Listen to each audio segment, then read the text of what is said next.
Yeah, he'll be out there. Does Dave want to be able to take team reps? We'll see when we get out there. Added with the Bears having the whole changeover with coaches and stuff, is it hard to get much of a read on them when their first game is in the conditions that it was? I mean, the whole sloppy field and everything they had to deal with. I mean, how much can you get from that film? Well, I think there's a lot to get from it, but at the same time, I mean, those conditions were, I don't know if I've seen it rain that hard before, and to see all the freestanding water on top of the field, you don't see that very often. So, but there's a lot of elements that I think carry over and that provide value, but, to say how much, did they change some of their techniques defensively or offensively, some of the scheme based on those conditions? I'm sure some of that was affected. What you see when you see Justin Fields on tape, what he did Sunday in the rain and also in the preseason, where's the biggest way he's grown from when y'all saw him last year? Yeah, I think he looks more decisive out there, and I think that's a natural progression. Obviously, and I know Luke Getsy very well, a guy that I have the utmost respect for, and I know he's a damn good coach, and so I'm sure he's really helped his growth. And I thought just the resiliency he showed, that's a tough football team, in terms of not only Chicago, but the San Francisco 49ers. And, I mean, they battled them and, were more physical than San Fran. And to show that resiliency, and then at the end of the game, some of the plays that he made off schedule, and, he had a big, obviously, the off schedule play to Pettis, then he had EQ on the short yardage situation. So I thought there was a lot of good things that he did in the game. But most importantly, especially for young quarterbacks, is just staying resilient, and he definitely did that. Obviously, we know about the drop. We talked about the drop in the first play of the game. But as a whole, what did you think of Christian and Romeo in their debuts? Yeah, I thought there was a lot of good things that they did, and there's certainly going to be learning lessons along the way. We know that that is kind of par for the course for most young players, and but I'm confident those guys are going to continue to get better, and there's a lot to like in terms of what they did. I thought just the effort that they showed, and the willingness to block, and just be in the right place at the right time, and we just got to continue to work with them. And certainly I don't think anybody in that locker room's lost any confidence in either one of those guys. So I think if anything, we've gained more confidence, because I think anytime, especially when you're talking about Christian, you have a opening play like that, it's how do you respond? And I never got the feeling, just looking at him throughout the course of the game, where that was weighing on him. So he flipped the script pretty quickly, and that's what you have to do in this league, and I was proud of him for that. And looking forward to his next opportunity to come up with a play. Is there one thing specifically that you look for at a rookie at that position to show you that it's not too big for them at this stage? Well, I think it's a lot just the interaction, demeanor, and what you see, and just basically your interactions with them throughout the course of a game. And are they able to stay focused and continually execute their job and really know what to do and do it with great effort and not back down? And so that's what I really liked, what I saw from those guys. Matt, obviously that you stack plays and you have multiple motivations for stacking plays the way you do, but you got those guys a couple of reverses in the middle part of the game and then the latter half of the game as well. Do you think those plays are important to get them those easy touches, those touches to kind of really get them in the feel and rhythm of the game? How much was that an intentional moment for you?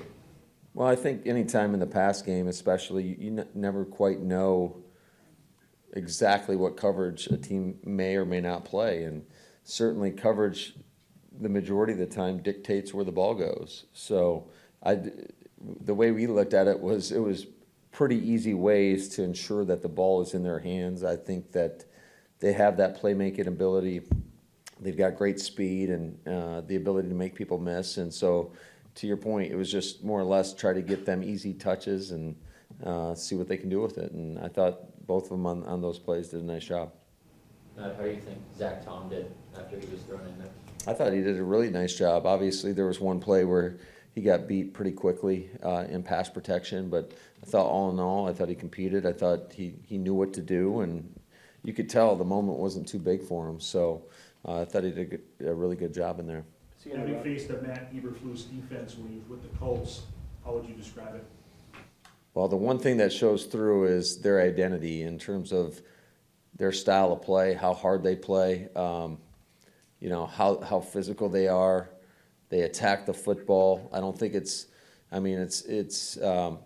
very sound football, and they get all the necessary ingredients in order to have a great defense. And it starts with guys flying around, giving great effort. And I think that's pretty indicative of that football team when you watch across the board. I mean, these guys, they're an effort-based team, and you can see it. It shows on tape. And I think anytime you have that, I mean, that's recipe number one. Is Zach Tom in the running for a starting job this week with how he played? Yeah, absolutely. I think that's going to be something that we're going to look at game to game. Man, what did you think of the camp that Caleb put together to kind of earn that opportunity now to join the 53? Yeah, Caleb did a nice job, and you know, the opportunity presented itself, and he got rewarded for it. Matt, when you look at this rivalry in general, I understand the days of hype videos and hit lists are probably gone, but is the rivalry significant to you? Is it important that it's significant to the players, that they need to know about it, or is it more focused on the actual opponent and being a North Division game? Yeah, I think that for us is priority number one, that it's a North Division game. I think it is a great rivalry, though, and you can feel the energy when you go into the stadium. The fans love it, but certainly the fact that it's a North opponent is absolutely critical, and a team that is one game up on us right now. So this is definitely a very, very, very important game for both sides, but especially for us. Matt, I'm curious on where you think Amari Rogers fits in the equation, because last year he was pretty non-existent in the offense, and I don't remember seeing him on one snap on the offense this past week. I mean, where do you feel like he can fit in this offense and find a footprint in it? I think it's going to be game by game, and just when he gets those opportunities, he's going to have to maximize them in order to get more. And unfortunately, he didn't get any of this last game, and but I think, you know, it's definitely going to be week to week. Are there ways to use him when, I know we talked a lot on Sunday and Monday about wanting to get your running backs more touches. Are there ways to use him in that role a little bit more, knowing that you want to get 33 and 28 more touches? Potentially, again, game to game. When you came here from Tennessee, how much did you keep the same language in your playbook and your concepts? I'm thinking about what Luke is doing as he endeavors this thing with Chicago. Is it? Do you completely change things? I think every time you go somewhere, you always, especially when it might not be totally yours, you always think about things you would change. So I'm sure he's changed quite a few things, you know, but I don't know. We haven't really talked X's and O's since he went there. So, but yeah, you always want to put your stamp on it in terms of if there's an easier way for you to articulate whatever it is you want. And so, you know, that happens wherever you go. Matt, what do you think Aaron's just handled all the moving parts around him with the offensive line, the receivers, and everything that's kind of been in flux here? Yeah, I think he's done as good a job as we could possibly expect. And, you know, there's certainly, he's always hard on himself. And I know there's a couple plays that he certainly would like to have back. And just like there's some calls that I would like to have back as well. That's just, that happens every game, right? So, but I think he's done a great job of, you know, demanding the urgency from those young guys, yet putting an arm around them as well at the same time, because we know that there's going to be a learning curve. That is, you know, you can't expect it otherwise. But hopefully we continue to grow and get better each and every game. And you know, the bottom line is we gotta do a better job of obviously taking care of the football and not putting ourselves in a position to get in a hole. One thing, you know, just stressing the importance of of being consistent down in and down out, because you can have a few good plays, but all it takes is one play to set you back on a particular drive, and then next thing you know, you're in 3rd and long, and 3rd and long in this league is tough to come by. So we're going to continue to preach that. Just play it one play at a time, and take whatever it is that the defense will give us. More, please. Miscommunication breakdowns in game, one of the best ways to fix communication issues. You know what I'm saying? Well, hopefully you don't have those. Hopefully you can, that kind of takes care of itself out on the practice field, but certainly, yeah, that's part of it. And unfortunately, you never want to have it in game, because then it's after the fact. So I think that's part of our job as coaches, is making sure that we try to get in front of any issues. Certainly, there's going to be stuff that comes up. It does, whether you win or lose. So, but you just always are trying to stay one step ahead, so it's not critical errors that get you beat. What did you think of what you got when Dillon and Jones were on the field together? Did you get kind of looks that you were expecting to get? Were you happy with the production?